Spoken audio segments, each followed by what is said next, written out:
Welcome to Demono's Pod with Tino and Matt. What's up, Matt? How's it going? It's good, Good to see man. you. We are going to cover second base dynasty prospects today. Both of us are coming with the top 10. The BP 101 just came out. We will compare some of those rankings to our own and give justifications as to why we rank certain players where we do. Um, so what's going on, man? What's Oh, I'm excited for the season. My football team's out of it, and there's no reason to focus on football anymore. Not that it was better than MLB, but all the lists are coming out. Not that the lists have any authority, but it's just fun to look at them and compare where I'm grading players and how other places are. International signings, yeah, it's baseball season now. That's right. Right? Screw the Super Bowl. Yeah, I have no skin in the game with the Seahawks being gone, other than I guess rooting for Lamar Jackson, just because I'd love to see him Mhm. kind of hit the ultimate goal and prove all the naysayers wrong and win a Super Bowl and an MVP. Uh, Mhm. Yeah, but as much as I hate Baltimore because of the Cleveland thing, I don't think anybody could beat them if they're on. man, we'll see. And then Seahawks and Huskies and all the coaching carousel and Jim Harbaugh Mhm. rumors. Yeah, it's nuts. But to your point, it is very much baseball season. I put together my top 16 fantasy catcher list last night and posted that on the blog. Matt, you saw that too. Spoiler alert: Will Smith is number 7. Go check that out if you want to see why. But second base. So we got through catcher and first base. I'd say those positions are necessary to evaluate, obviously, but not always super fun, right? Because catchers are so unpredictable and defense matters so much at catcher. And then first base is just kind of, there are a lot of these guys that'll end up at first base eventually, but they're not, unless you're built like Xavier Isaac, you're not a first baseman at 19, right?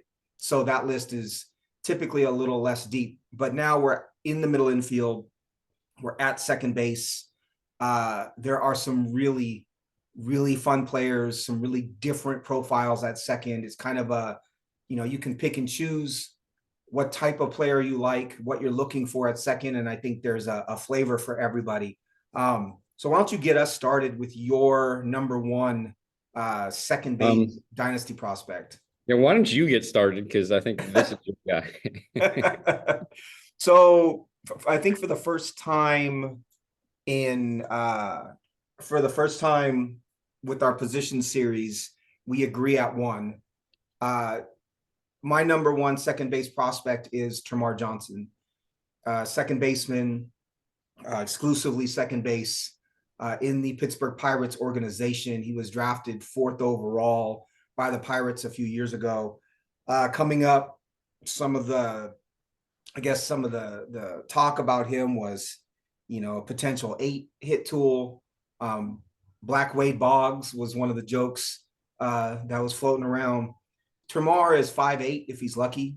He's probably 185 pounds, left-handed hitting, um, squatty player, not big, but definitely a little bit squatty. And so he was touted as like I said, potential 8-hit tool, beautiful bat to ball skills, some power, and to everyone's surprise, in his first season in the minor leagues in A and high A ball last season, he basically swings for the fences with every swing, right? And so he goes from this, potential like 310, 320 type of hitter to hitting 18 bombs in 349 at bats, but hitting 244. And his, OBP was 422, his OPS 860. He walked 101 times in 349 at bats, 120 strikeouts. So more strikeouts than expected. I think his ability to get on base via the walk was anticipated, but not maybe to this extent. And there's obviously a ton of power, but from every scout or every prospect expert, quote unquote, people talked a lot about him selling out for power, right? And there's a lot of conversation about whether he is ever going to be able to combine the elite hit tool with the power, or if for Termarr it's one or the other. Um, I go and look. I looked at every one of these players' swings on my list, right? And his swing is, in my opinion, like hands down the most beautiful swing of the 10 guys on my list, right? There are little hitches, little goofiness with each one of these players. Termarr, if there's a criticism, it's just that he is trying to lift everything. He also played in Greensboro, which I believe is an extreme hitters park. And I've heard other people say that players in Greensboro just try to hit too many bombs because it's too easy there, right? So here's where I'm at with him, and here's why he's won, and why I think, BP just came out with their 101 and he was 90 overall, which I think is nuts. Termarr Johnson is 19 years old. And when they scouted him as an 18-year-old in high school, they talked about this, once every 10 years type of hit tool. That hit tool didn't go away. He tried to adjust his approach and probably was coached to try to add more power. And he probably went too extreme the other way, but that does not mean the talent that you scouted in him in high school is no longer there. He only fell to 4 because he was going to be a second baseman, not because he shouldn't have been the number 1 overall bat. He's still that guy. And as he matured, and the other thing is he's really smart and he's a leader and he works hard. And so when you have a player who has that kind of work ethic and that kind of talent in his bat, I'm betting he's able to combine the two. I'm betting he's going to be able to meet his hit tool and his power directly in the middle. The dude is 19 and high A, and he made it to high A last year, and he still had an OBP of 422. So he's, in my mind, so there's a couple things. One, I think he's by far the most talented bat on this list. I don't think there's anyone even remotely close to him from a talent standpoint. 2, he's the youngest player on this list, right? With 18 home runs, which was 3rd on my list to Jace Young and Connor Norby, both of whom are 23 years old. And 3, I'm going to bet on talent, and I'm going to look for elite players. You don't win a fantasy league or a dynasty league by having non-elite players. Like you say, you want to find top 5 at their position, at each position, if you can. Termarr Johnson is the one player on this list who I think has the talent to be a top 5 second baseman. And I think that's pretty immediate. Now, again, people knock him for his power only sort of swing last season. People knock him because he's added a lot of loft and a lot of swing and miss to his game. But players morph, right? When you go down this list, any list, you can see players how they've changed over time in the minor leagues. So, and you see how their approach is completely different now than maybe how it used to be. Give Termarr Johnson time, bet on talent, right? I think it's crazy that we're forgetting what we said about him just a year and a half ago. What do you have to add to my initial Termarr Johnson rant? So first of all, I like the age thing. I think we forget the major difference between a high school draftee and a college draftee, right?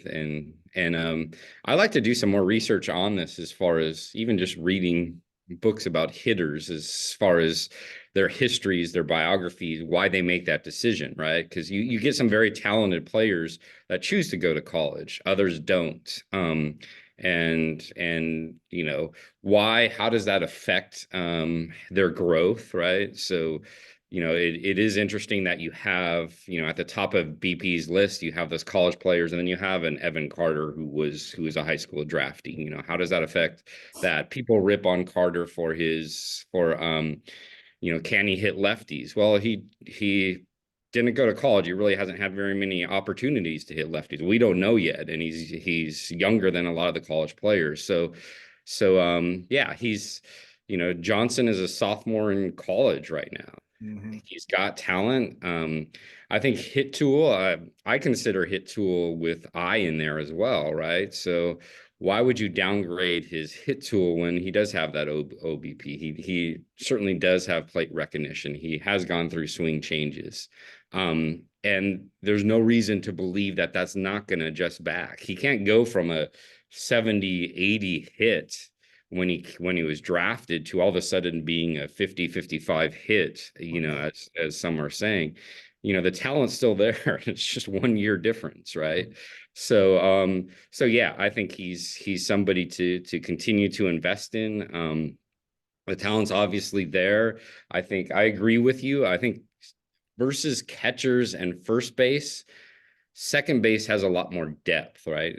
A lot of these guys are going to be drafted in a hybrid keeper league or kept in a full dynasty league. Um, but as far as hybrid keeper leagues kept, I really only see Johnson, and if I cheat with my number two, I see somebody else. But a lot of these players you could draft high in a hybrid keeper league.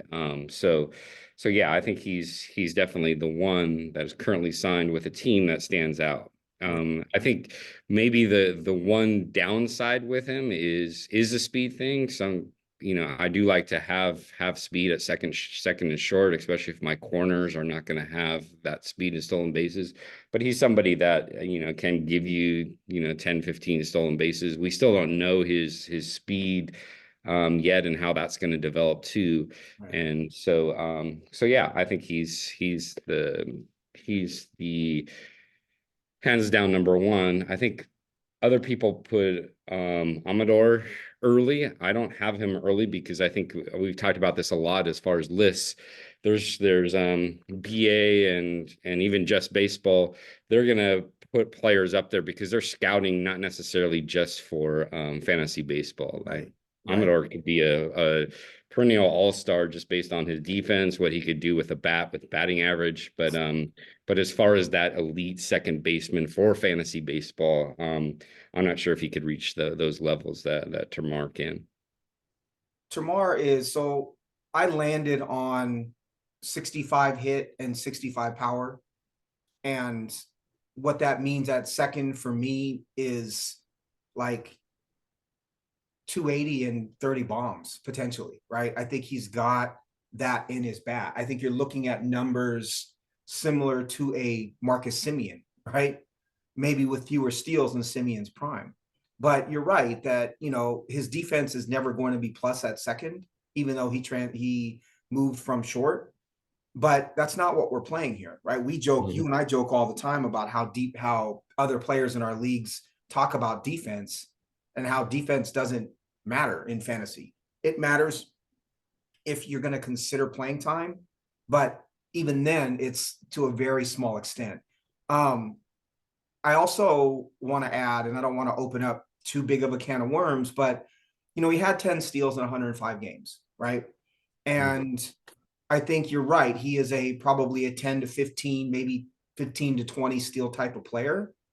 But he is known as an incredibly high IQ player, incredibly smart, right? Baseball, like gym rat. And those kinds of players can steal bags without having sprint speed because they're smart and they're intelligent. But what I find interesting is he's not, people have talked about him that way, right? His high school coaches have talked about him that way, but you don't hear prospect analysts talk about him that way.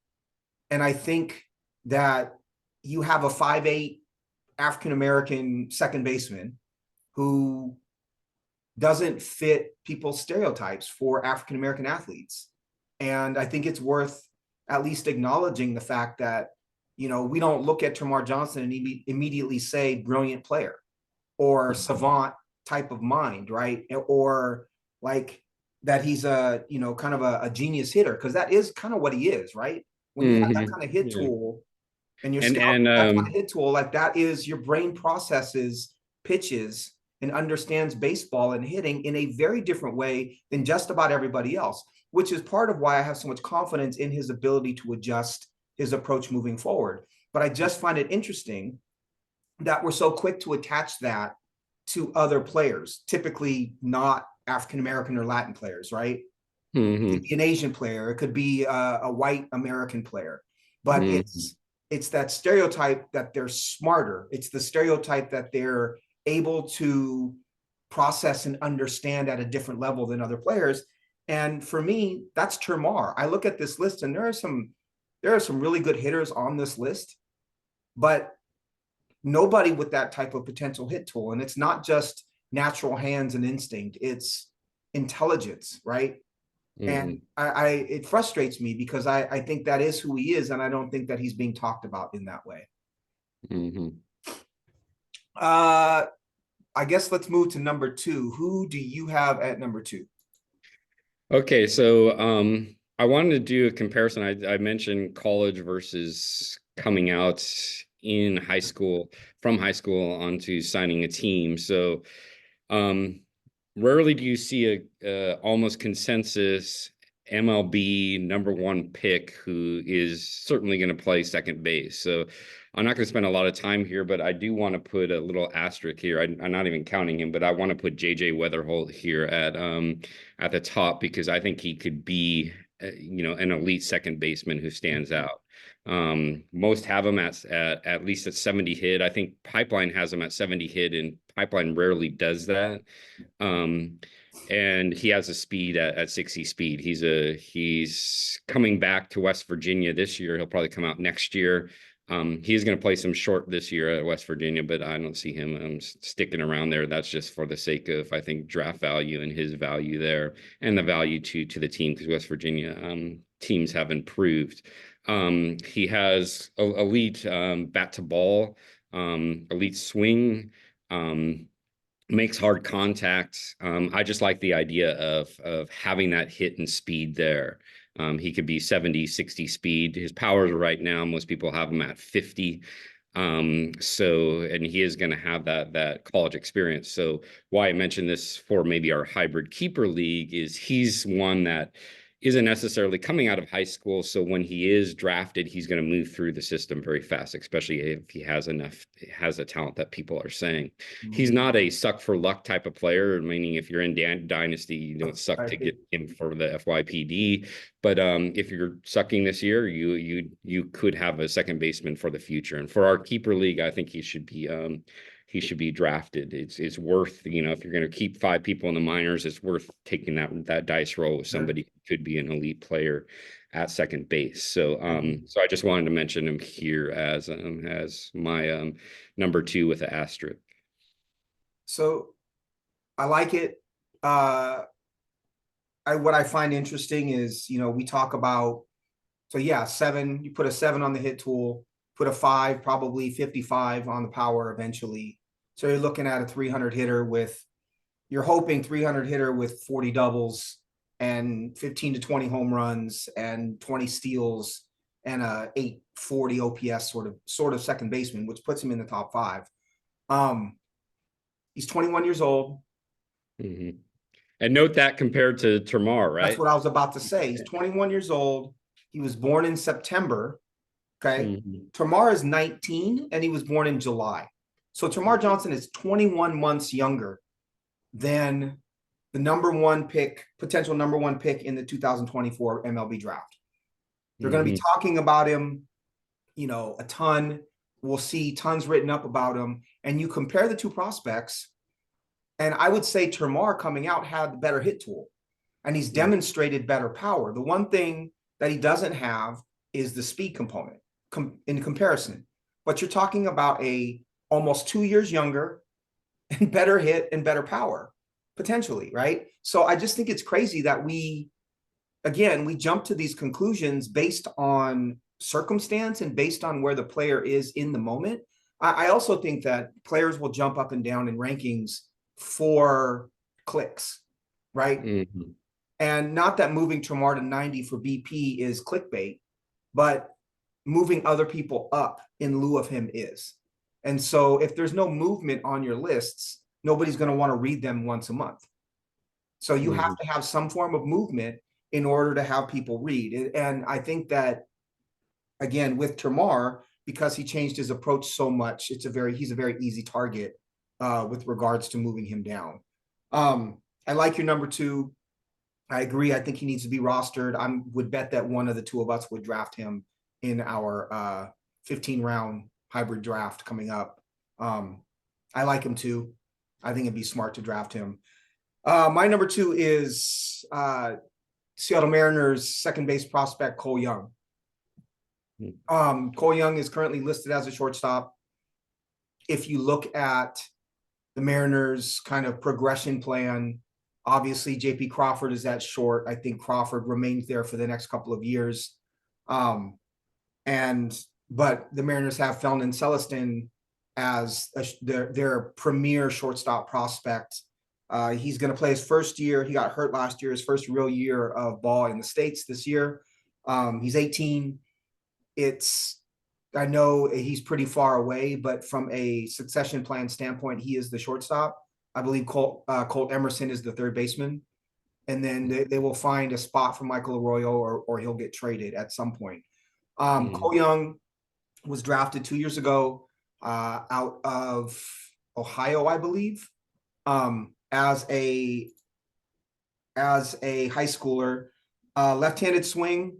I'd say he is not as out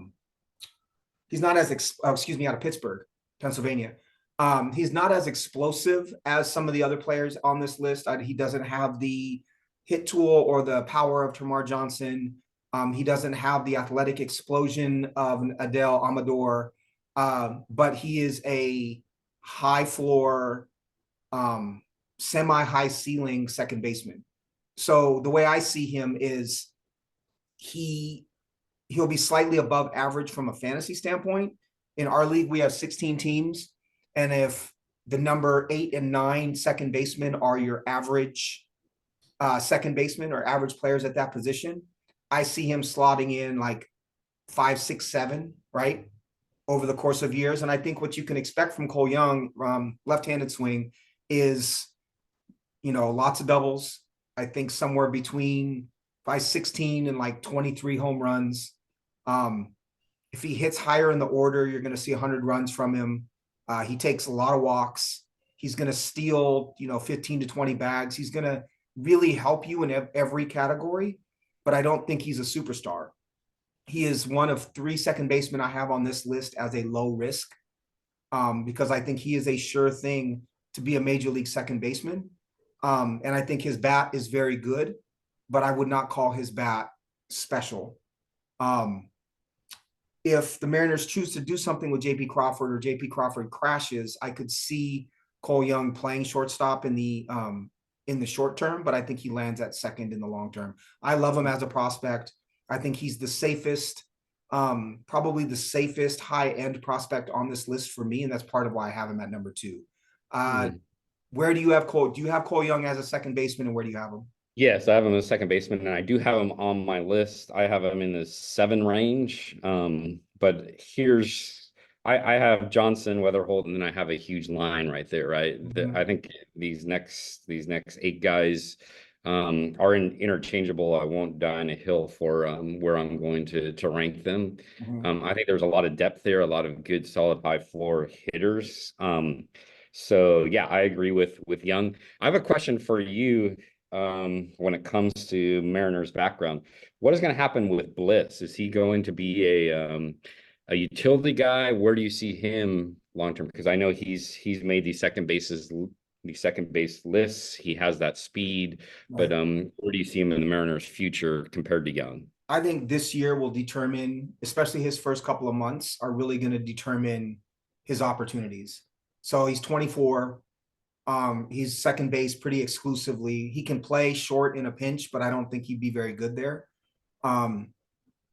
But I think if you see Bliss tear up AAA the way he did last season, I think you see him come up within the first couple of months. And I think they give him an opportunity to play second base pretty regularly. If he doesn't hit well in the first couple of months, I don't think you see him as a starter in any capacity, maybe as a utility player when needed. I think he's there as depth currently. If the Mariners organization regarded him as a starting second baseman, I think you would see him at second base to start this season with Rojas and Luis Urias as the third baseman and as insurance for Bliss. That said, so I think he's a fringe starter, or at least that's how they see him. If the Mariners trade for Jorge Polanco like I want them to, I think all bets are off with Bliss. I think you see him either toiling in the minors or dealt for some sort of like fun arm. Uh, Mm. I do think he's talented. I think that people are underestimating him. There's got to be something in his swing that the Mariners don't love for him to not be talked about as a starting second baseman because there's such a huge hole there. But Mhm. Cole Young is the future at second. Mhm. Yeah, I don't like comps too much, but um Bryson Stott comes to mind as far as the type of production. Sure. Stott is a high floor player. He gives counting stats because he's in a good lineup, and with the way the Mariners are moving as far as the lineup growing up together, you'll have J Rod up top. I think he could give that high floor production. As far as Young goes, he has the same type of contact, the same type of plate discipline as Stott. He has that decent speed. And with the new rules too, I could even see Young having the plate running skills to, I mean, the base running skills to, be over 20 in the stolen bases. I think he's a better. I think has a better pure hit tool than Stott does. I think that's the differentiator for me. Is I like the comp a lot, but I think he's a better pure hitter with maybe a little less speed. Um, but I think he can hit 300 and I think he can hit 40 doubles, right? And I think he has a bit more power than Stott does right now. I have his hit as a 60, his power 55, run 55, and his overall as a 60.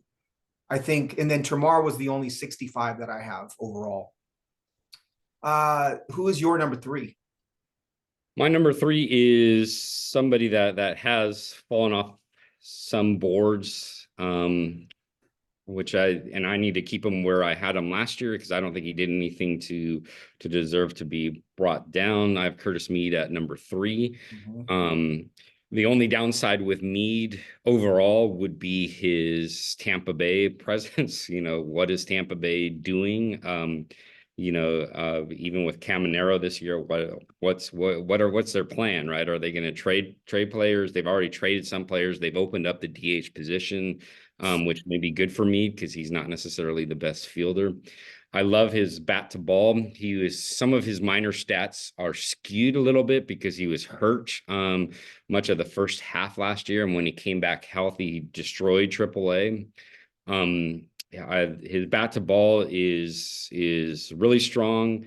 He's more of a level swinger, so he's going to be a doubles guy at second base. I think he's had, I think somebody quoted, I haven't looked it up yet, but off the top of my head, I think he was 110 games, 52 doubles, something like that. So crazy amount of doubles. Hits to all fields, which I like out of young hitters. That will show stability, so like a Paredes is going to be, maybe he's a good contact hitter, but he has limits, right? And as far as his peak, he's peaking out right now. But Mhm. somebody who has power all fields, with a level swing, is going to stay around for a while. So I like Mead a lot. What's going to happen with him, I don't know. When it comes to investing in second baseman in a keeper league, and I think this is maybe something I've learned and difference from last year. I'm not sure if he's a keeper, right? He's basically, he's like a Marte, but not a switch hitter, not number two in the lineup of a good lineup. Doesn't have the defense or speed that Marte has, even though Marte doesn't run so much anymore, but he still does have that speed. Um, so Marte, what is 9-10 in second baseman? I think that's a little low. I think he's always underrated when it comes to what he offers. But is Mead keepable if he's less than that, right? So he does have that nice position eligibility of second and third, so he is an interesting draftable player if he's going to be utility and be moved around in Tampa. So yeah, so I have Mead at three. I've got him at 8. but I think part of what the questions that you asked illustrate why I have him at 8. I pulled up Ketel Marte's season last season, 2023. 94 runs, 25 homers, 82 RBIs, 8 steals, 276 average, 844 OPS. That is about as good of a season as I think you could expect from Curtis Mead at his peak, right? Maybe Mead hits a little higher average. Maybe he doesn't get quite to 25 home runs. Maybe where he hits in the lineup influences his runs and RBIs up or down a little bit, but that is basically where you would expect him to land at his peak.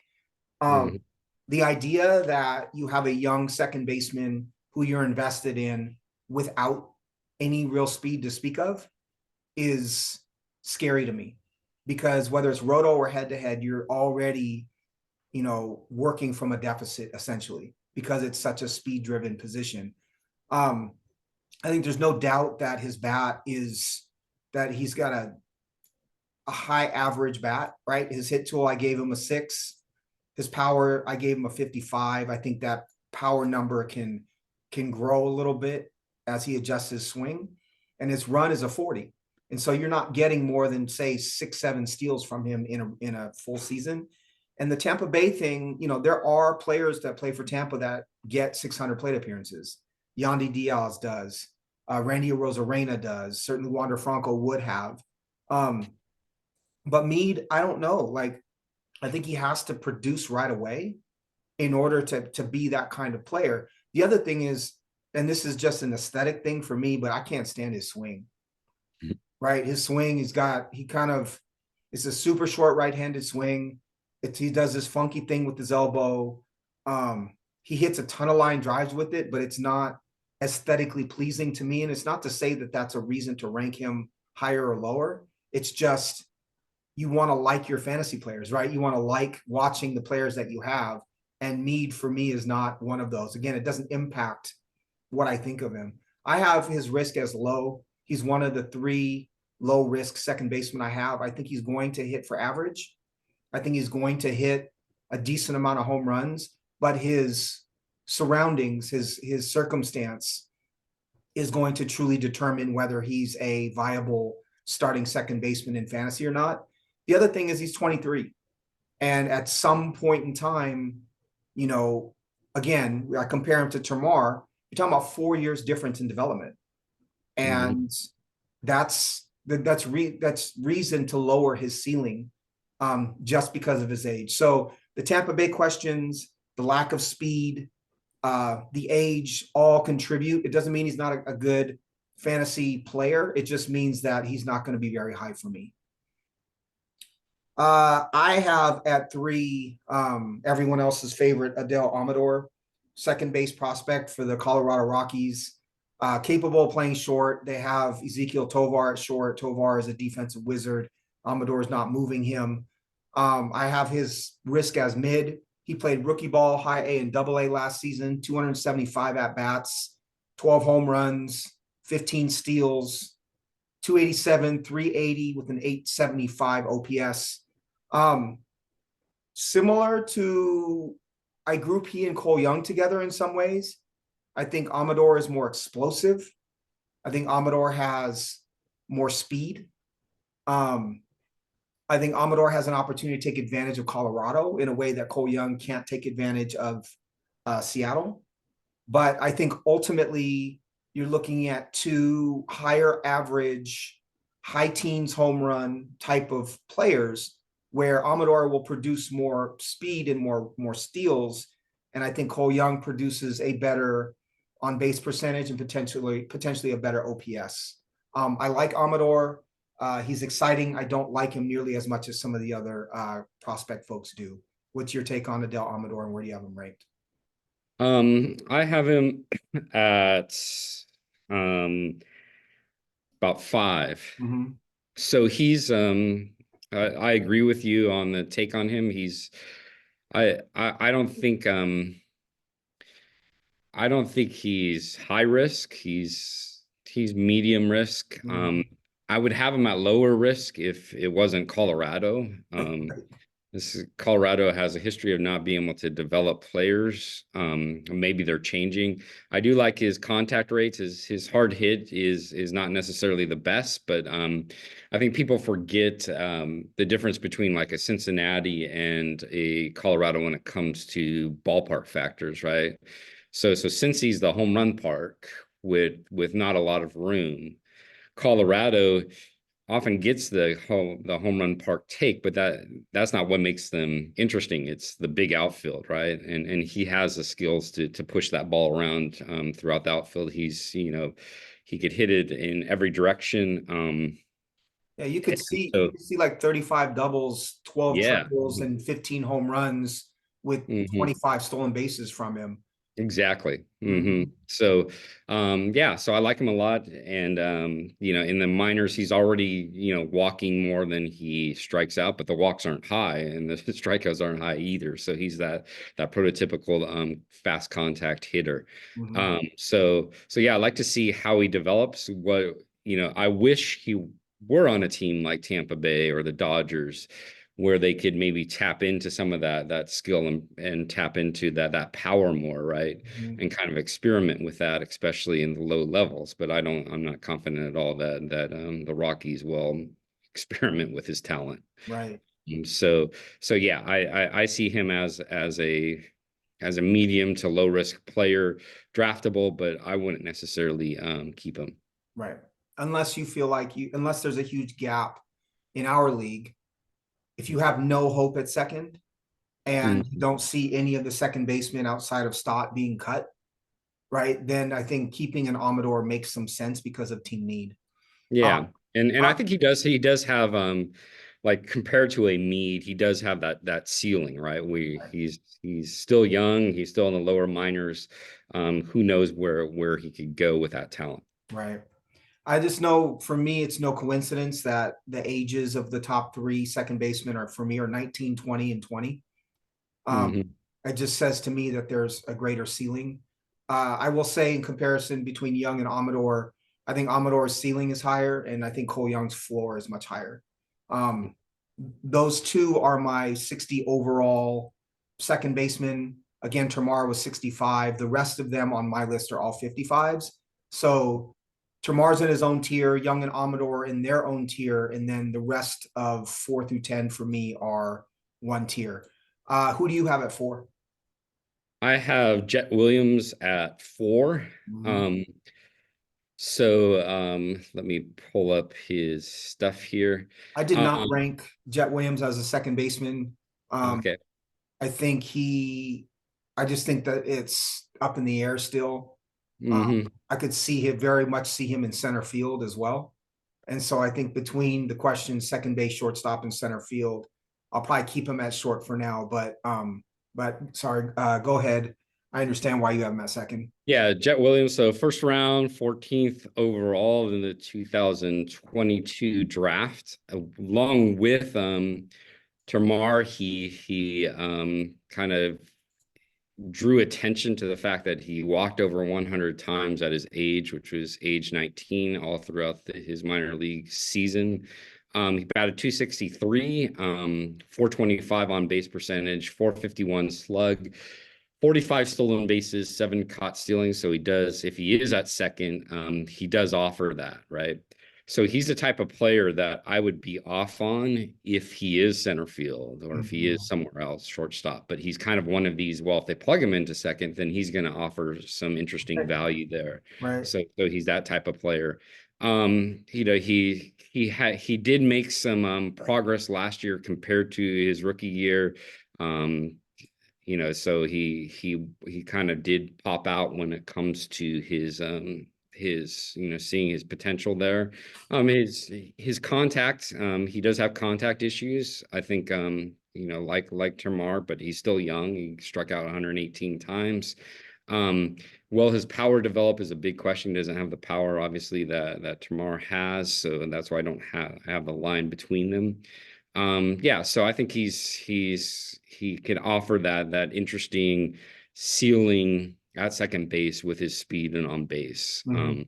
And again, if he's off second base, then I'm really not that interested. Mhm. I don't have much to add with Jet Williams other than I think, as you said, the position he lands at will very much determine his fantasy value. Um, but there's always a place for a 12 to 15 home run, 40 to 50 steal type of player. And I think that's ultimately who he is. I'm going to group my number 4 and 5 players together. I have Matt Shaw of the Chicago Cubs at 4, first round pick, 13th overall, right-handed hitter. And then at 5, I have the 12th overall pick, Tommy Troy, for the Arizona Diamondbacks. They were both picked as shortstops. I think they both end up at second base. They are similar players in a lot of ways. Shaw really killed it in his short time in the minors, 157 at bats, 8 homers, 15 steals, OPS of 1.018. But both college players, advanced bats, uh, above average hit tool, have both of their hit and power at 55 as well as their run. I think they are your prototypical 55s across the board type of player. And I think there's value there, right? I expect them to land somewhere in that average starting fantasy second baseman for our 16 team type of league. You can see low 20s, even maybe mid 20s type of home runs from either of those two. I look at like a Gleyber Torres as a good comp, statistical comp, right? Torres last season, 90 runs, 672 plate appearances, 90 runs, 25 homers, 68 RBIs, 13 steals, 273 average, 800 OPS. That's where I see Troy and Shaw. I don't give either of their home parks necessarily a thumbs up or thumbs down. I think at Wrigley, the wind can blow everywhere. Obviously, we know that. Arizona is a bit of a weird park, but both are going to be above average major leaguers. And I think if their bats continue to develop, like I said, Gleyber Torres type of player, statistically, which has value, they're just not going to be absolutely elite in the way that you might be wanting from these particular lists. Where do you have those two, and do you have any sort of different take on either of them? Yeah, I didn't have Troy on my list, but that's a good point because obviously Lawler's the long-term plan there. The excellent defensive player. I think his offense is a bit in question, other than his speed. But yeah, I see them both as it's interesting you group them together because they're both that type of player, right? That well, they have a decent floor. They're not going to be that, that sure top 5 second baseman. I think I do have Shaw at 6. My Shaw's getting all kinds of press. I think he is getting a little overrated because of his performance, right? And it's not, that was his first years. He's not, I feel the same way about Langford, right?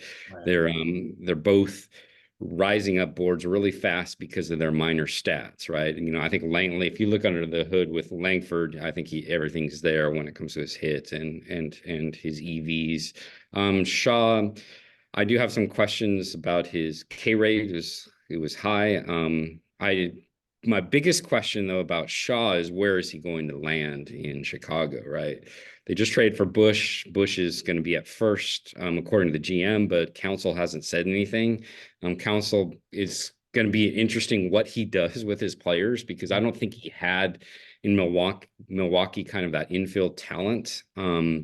So he didn't have a lot of moving pieces there. Nico could play anywhere on the infield. He's such a good defender, right?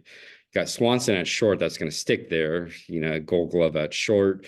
Can Nico move between second and third? Good question there. When it comes to Shaw, Shaw was interviewed. He said he's taken 99% of his reps in the off season, at third. But people have questioned his arm. Is his arm there? So yeah, where is his long-term fit there in Chicago with Nico and Swanson long-term at short and second? I think I think Shaw's a second baseman, and I think Shaw offers so much more offensive upside compared to Horner. Nico Horner is a good fantasy player in that he steals a ton of bags, and he plays a very, very good defense. That's not debatable. But he had 9 home runs and 688 plate appearances last season and a 729 OPS, right? Mhm. So if you compare a 729 OPS with a perennial 800 OPS type of second baseman, you're putting Shaw there. You're not Nico Mhm. Horner, you're finding a place for.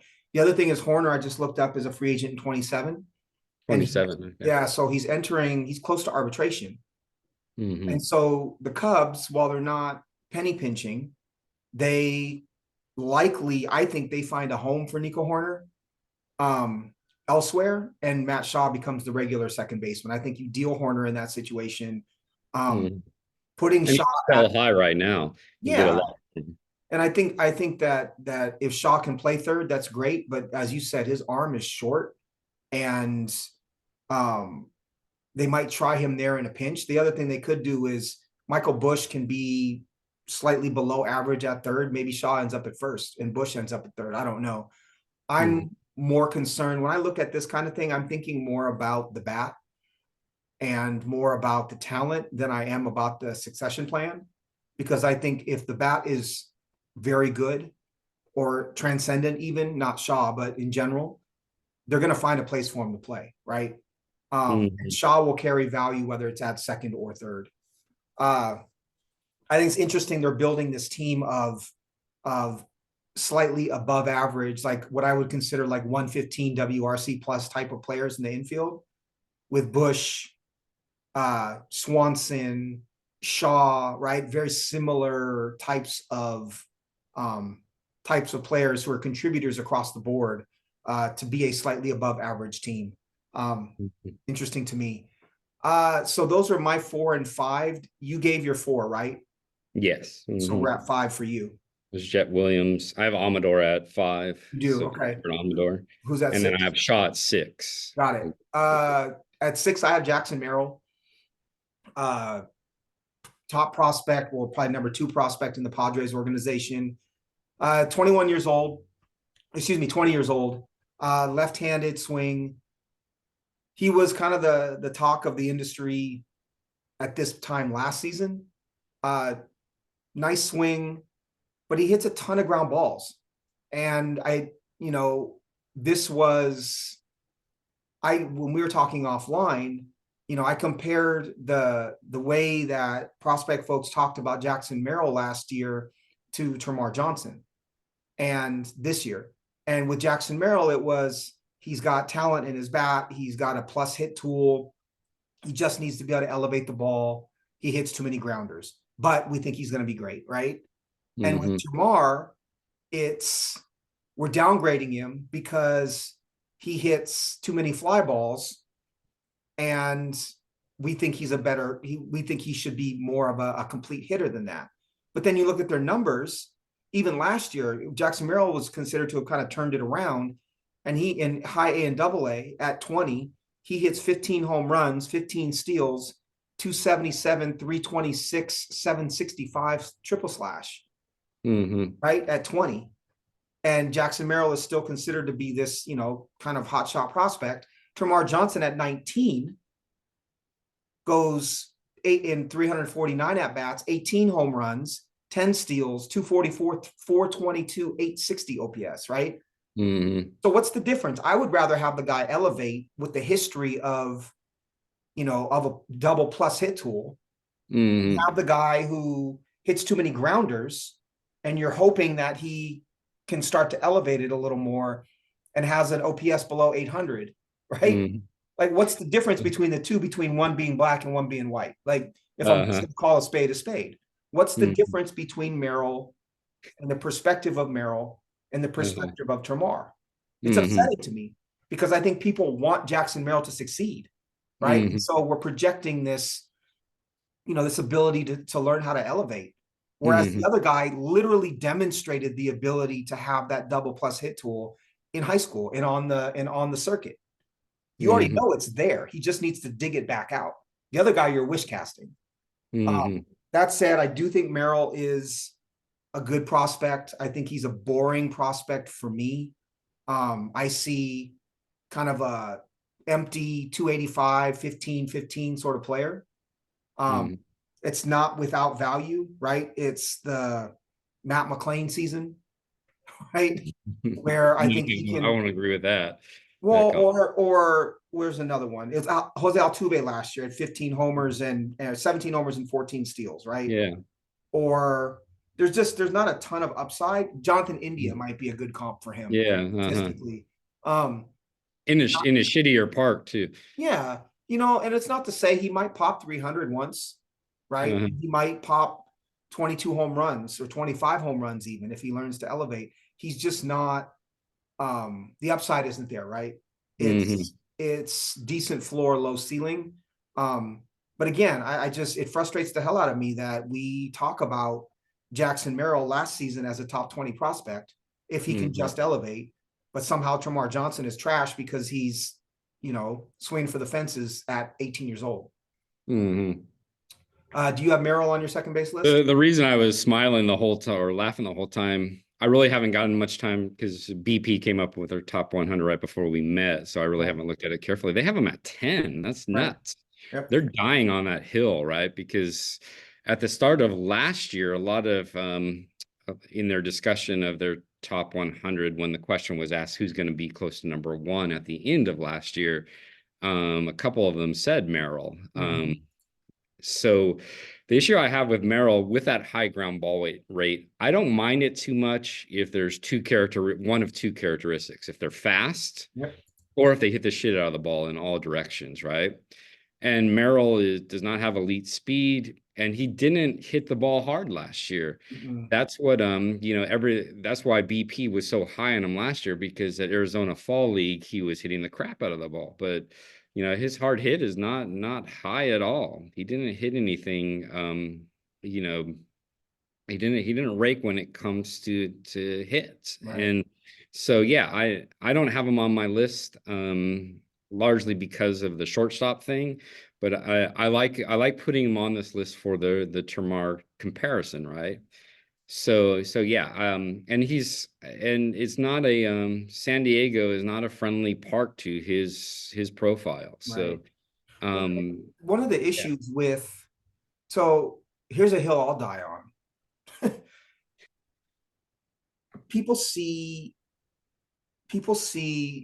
incredibly high zone contact rates and contact rates, right? Stephen Kwan, the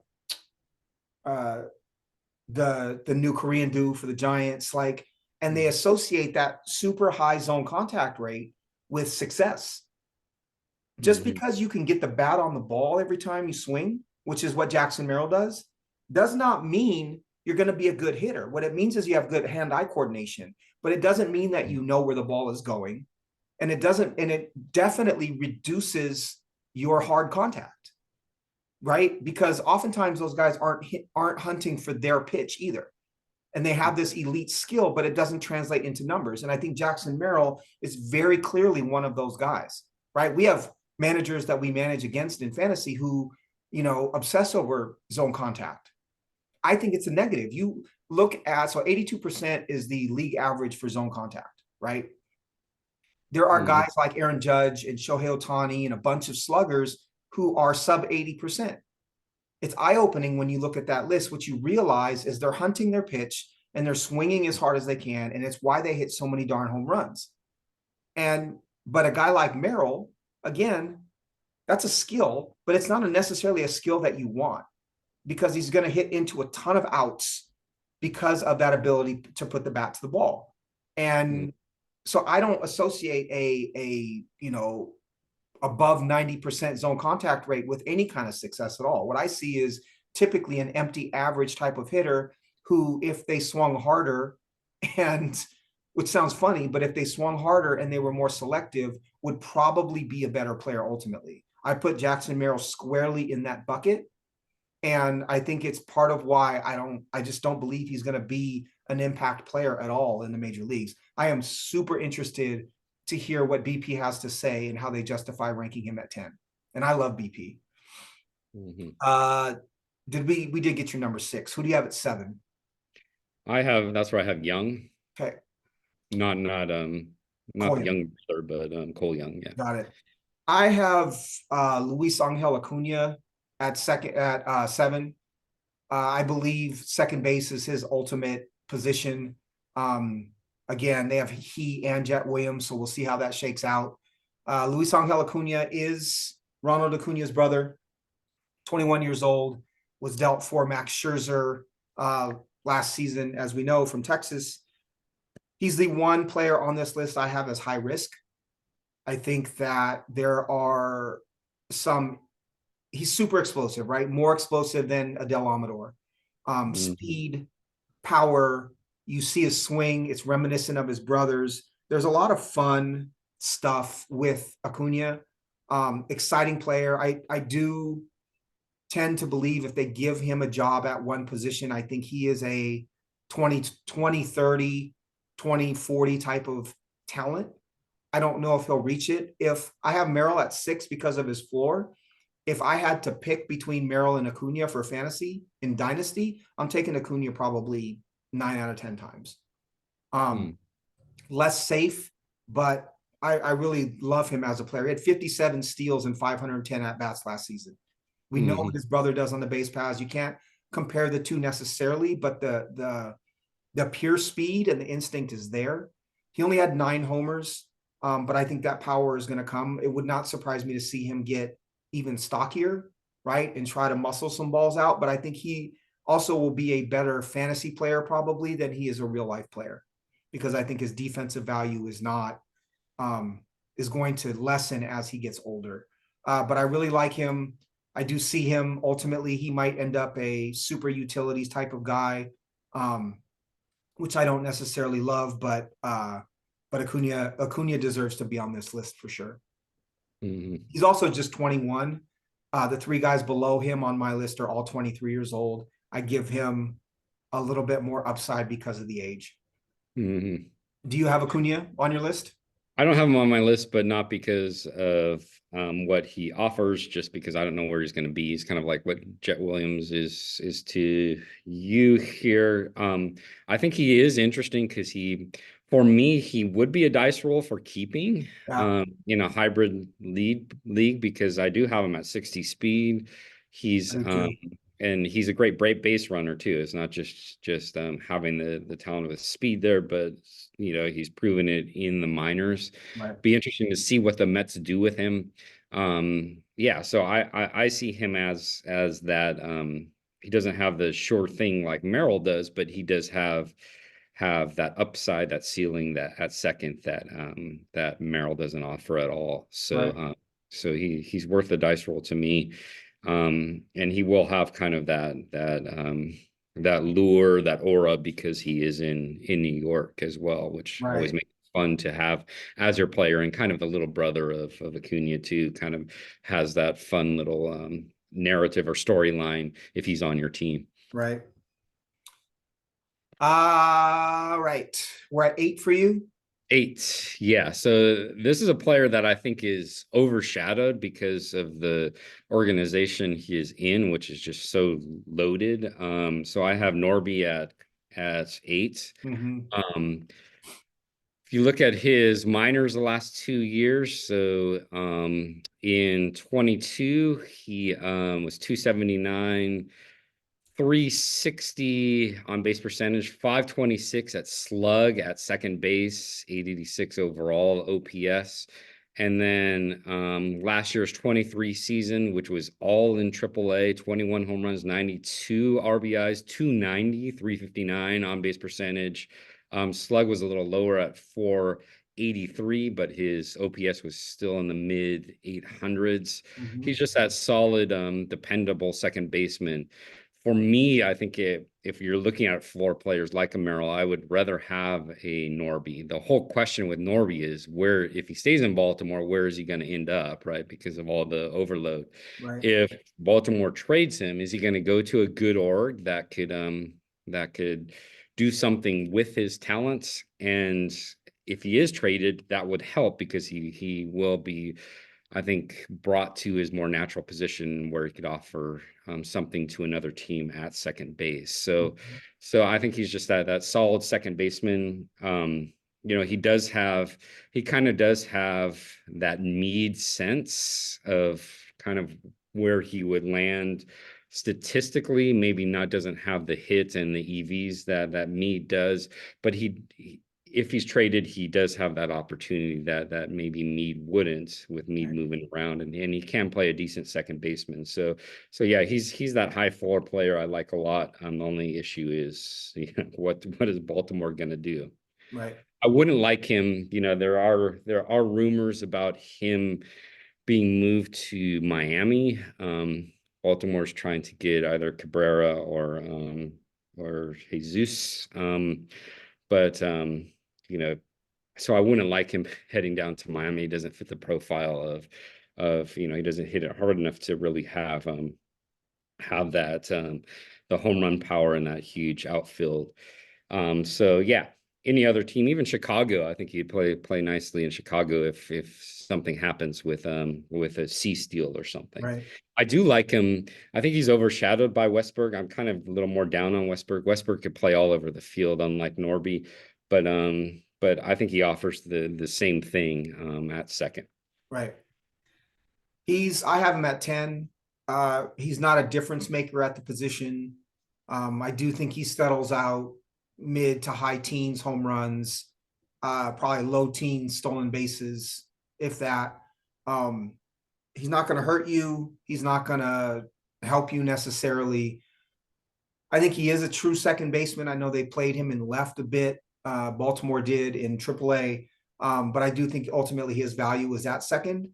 But yeah, I pay attention to where he ends up, pay attention to the park that he ends up in, because I think it's going to be where he hits in the order, and the ballpark that he plays in, specifically what that left field porch looks like, is going to very much determine whether he is a, decent rosterable, like low end starting second baseman, or if he's, not really fantasy worthy.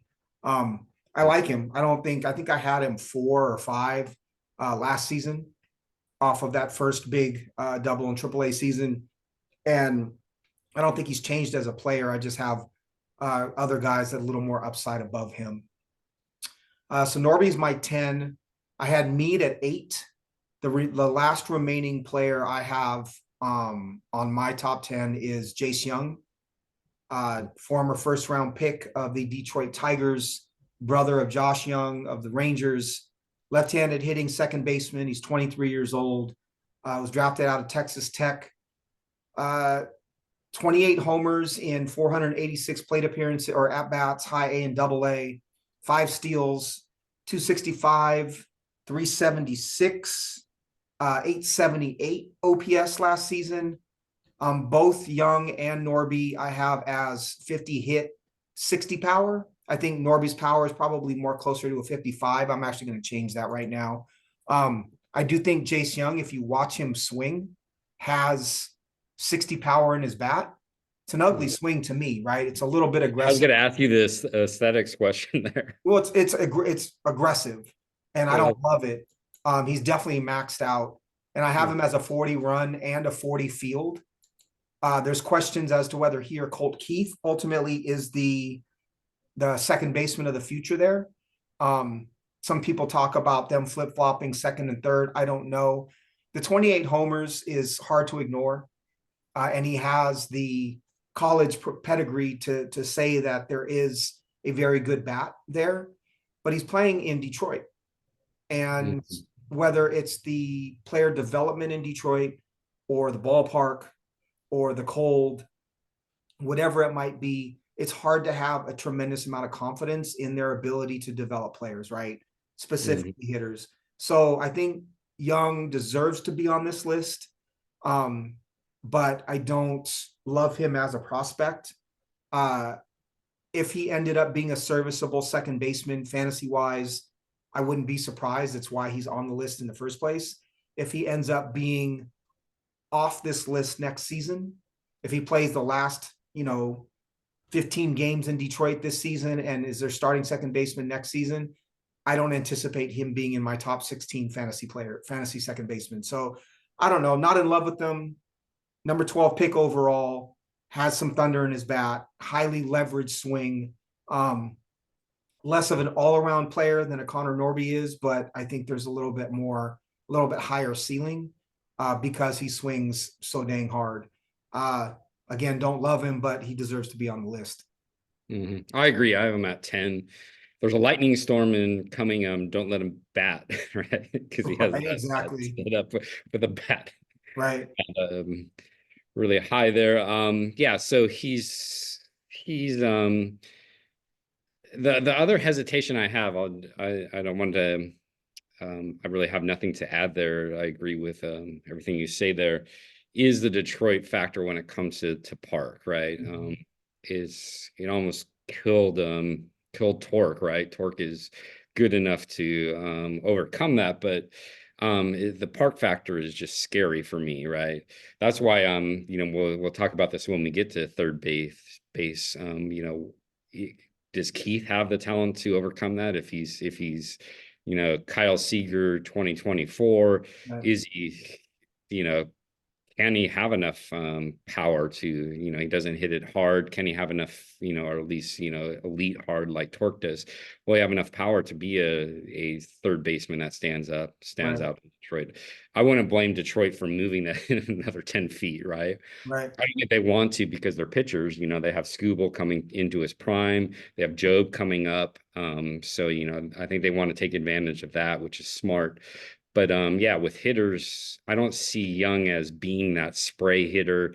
He does hit it hard, but he doesn't have the contact and the hard hits combo and the all fields combo to take advantage of the bigger Park. Right. 139 strikeouts in 486 at bats, right? Says something about what he's trying to do with the bat. And what's interesting is Detroit is, and I love Detroit as a, I went to school there. I love it as a town, but man, what they're doing from a roster and talent acquisition standpoint, right? You've got Torkelson, who's a bit all or nothing. I love him, but a bit all or nothing. Jace Young, a bit all or nothing. They should have more Adele Amadors, right? Yeah, more Cole Youngs, even more Jackson Merrills. As much as I don't love him, yeah, I was just going to mention gap to gap type of dudes who can run, who are going to hit doubles, who are going to hit base hits. It's not a homer Park, and you've got a prospect in Jace Young that you spent a first round pick on, who is basically not 3 true outcomes, but like there's a lot of swing and miss there. So I don't quite know. And I know they've moved on from Al Avila, and so their approach is a bit different, but it doesn't make a whole heck of a lot of sense to me having that kind of player. Even Carpenter, he's had a couple good years, but he's all pull side power, right? Yeah. And he's not a sprayer, or even everybody's like Parker Meadows is going up lists. He's saying same thing. He does at least have that speed, but he's not a sprayer. Yeah, so I would like that the speed, contact, and a spray hitter in Detroit. So those are, I think we both got through our 10, correct? Yes. I am going to run down some of the players that didn't make the list. Stop me if there's anyone you want to talk about. I did not include Michael Busch as a second baseman. He will qualify for second base this season. He obviously was dealt to the Cubs last week. I love him as a hitter. I think he's going to be very successful in Chicago. I just think he's a second baseman this season, and that's going to be it.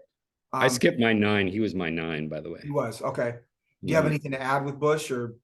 Not really. I think he's just interesting. I just want to, I'm really curious of what Council is going to do there, right? Even with the GM's remarks about about Shaw, he said, "Well, I would like to see Shaw at first base, but let's see what Craig does." So, Right. I'm the same thing. Is he going to move these players around a lot? Bush could be that utility guy with power that Council will move around a lot. So Right. so that's why I kept him on the list. Like I said, I love him. I think there's 25 home runs in that bat potentially. Um, Jake Fox and Cleo Watson, Cleveland Guardians. I have Watson at second. Former top pick of the Miami Marlins. Well documented some of his struggles. How You Lee, Philadelphia Phillies. Kyron Paris came up for a cup of coffee with the Angels last season. Oliver Dunn, Milwaukee. Marco Vargas with the Mets was a part of the trade between the Mets and the Marlins, I believe, last season. Ryan Bliss acquired from the Diamondbacks with the Mariners. Thomas Sagasi, there's one who has gotten a lot of press. He was traded with Takeo Roby in the Jordan Montgomery deal to the Cardinals. He put up some big stats in the minors last season. He's expected to be a contributor, I think, in 25 for the Cardinals, but lots of talk about him. Ronnie Mauricio, the long, powerful hitter for the New York Mets.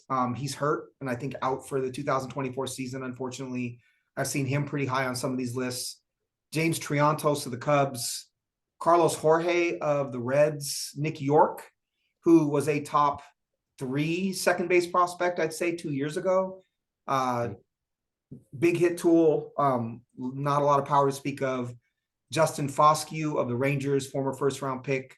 Juan Brito of the Guardians, and then Jorbit Vivas, who was traded from the Dodgers to the Yankees. Any of those interesting to you? Burrito's making a lot of lists, especially Mm-hmm. kind of in the mid range of the top 10 for second base. I'm just I'll just admit it, I'm just tired of the Cleveland middle and infielders, Yeah, right? And he's that typical one that, I thought it was a good trade. I think I yeah, so I still think Nolan Jones is, we'll get to this, I'll mention on the side at outfield. You'll probably talk about this on coffee and baseball and coffee. I mm-hmm. think he's highly overrated. Um, and I thought they got a decent infielder, but what's their plan there, right? They're just loaded up the middle. And with these contact type of players without power. Right, I think they're changing this year. They have the number one overall.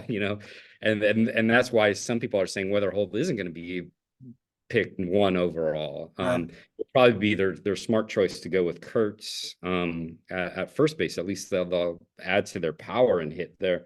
But anyway, yeah. So he is an interesting prospect, but that Cleveland is just a graveyard for middle infielders, and who are they going to go with? right.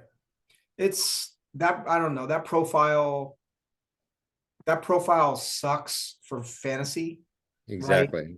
Because you're looking at 280 and 12 homers and 8 steals and no RBIs and hitting 7th, right? Like that's basically who Uh-huh. he is.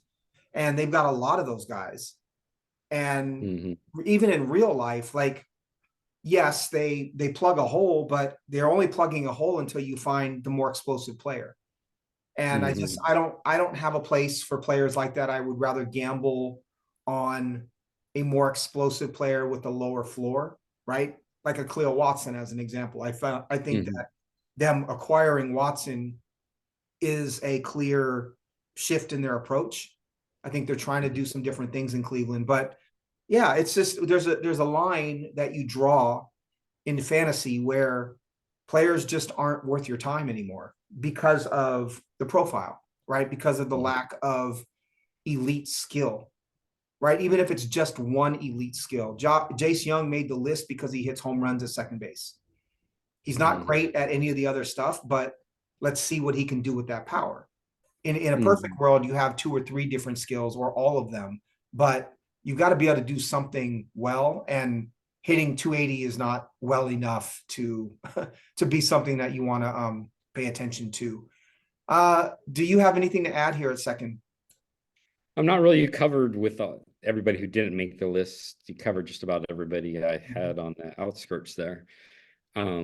Yeah, so It's an interesting position, a deep position that you probably could draft young guys in upcoming drafts Mhm. just for stability, but only, 1 to 2 standouts, I think. Do you have a favorite out of these guys? I like Weatherhold a lot, Yeah. and I hope Cleveland doesn't get him. I forgot who's number 2, but it'd be smart for, it's just Cleveland. It's like they're if they take him and he's a consensus 1 overall, they have to say we fucked up on our other plans in the middle, Yeah. right? What are Yeah. they going to have to do with all these other middle infielders? I do like Kurtz a lot. I should have mentioned him in the first base. He is Mhm. a great hit tool with great power. But Mhm. let's see how these college bats come out. So Right. yeah, I do like Weatherhold a lot. I am glad I'm picking you kind of in those mid rounds, picking ahead of you. I think in the fourth roundish or so. But anyway, you already have your second baseman of the future in Right. Johnson. Do you have a most like underrated or overrated prospect at this position? Um, I think underrated will be the older guys, the Bush or the Norbies. Mhm. I wouldn't mind drafting them in the upcoming draft because they're gonna, if Norby's traded, he's gonna play a lot. He's basically proven himself in AAA. Bush is gonna be playing, hopefully, be playing all over the place. Mhm. So I like those two as kind of sleepers, late round sleepers. Mhm. How about you? My favorite is Termarr. I'm on record. I've got a Termarr Johnson Pittsburgh Pirates jersey. Just believe in his talent. But Cole Young is up there with me. I think I think he is the most underrated second base prospect in baseball right now. I just think you're talking about 2020 potential and he could be a 300 hitter. And it's just in part because Seattle is kind of starting to accumulate. They're like Cleveland, but with much higher upside, much more talented middle infield prospects. Right? It's, Hmm. it's Cole Young, Colt Emerson, Felton Celestin versus Brian Rocchio, Juan Brito. Right? Hmm. It's just a Hmm. different caliber of player. Uh, And then hands down, most overrated would be Jackson Merrill. I don't believe in him the same way others do. I might put Curtis Mead in that category, but more because of Mead's lack of speed and organization than because I do believe he can hit. Um, but yeah, my top two are my top two for a reason. I believe in Termarr and I believe in Cole Young, and I think Termarr obviously has superstar potential, and Cole Young has top 5, top 6 second base potential, and Amador might be right there with them. I just prefer Cole Young's profile. But I love second base. Maybe not after number 6 or 7, but I think that second base is really deep, and it's a position where there were times where you had to worry in fantasy about whether you were going to get anything from second base. And I think those days in many ways have passed. You're going to get decent production, even in a 16 team league, you're going to get decent production at second base. It's just a matter of whether you have, Marcus Simeon, Ozzy Albies type, Mookie Betts type, or if you're rolling with Tommy Edman or I don't know, Matt McClain, right? Not to take a shot, but that's it's kind of let's Love that debate. You can invite me on second base in baseball and coffee. we're def Um, we're definitely going to have that debate. we have in the past as well. I think we had it mid last year. Mhm. So yeah, and yeah, I think it's what is cool about second base is these young guys coming up are going to provide a lot of depth at the position when they do come up for drafting, right? So Mhm. you're not going to be left out in the dark, as you said, with not getting a top catcher, for example, or not getting a top first baseman. You can get a 20 home run, a 10 steal second baseman in the next 10 years Right. if all these second basemen pan out, and you don't necessarily have to keep them unless you have that top 5 second baseman. Right. Even like a Tyro Estrada, 14 homers, 23 steals. Andres Hmm. Jimenez, 15 homers, 30 steals, right? You don't have, even though Luis Ariz hit 354, you don't have to settle for Luis Ariz because it's 10 homers, 3 steals. It's Hmm. just there's a lot of guys to choose from, a lot of Matt Shaws, a lot of Tommy Troy's. And again, I think these guys are going to play a role in fantasy. It's just they're not going to put you over the top at second. Mm-hmm. Anything else? Not really. Are we heading to third next time? We are indeed All right. going Which around the should diamond. be fun as well. I think that's another deep position with some cool bats up top. Agreed. Thanks y'all for listening. This was the Monos Pod, our second base prospect edition. We will be back next week with third base. Thanks a lot, you guys. All right. Take it easy.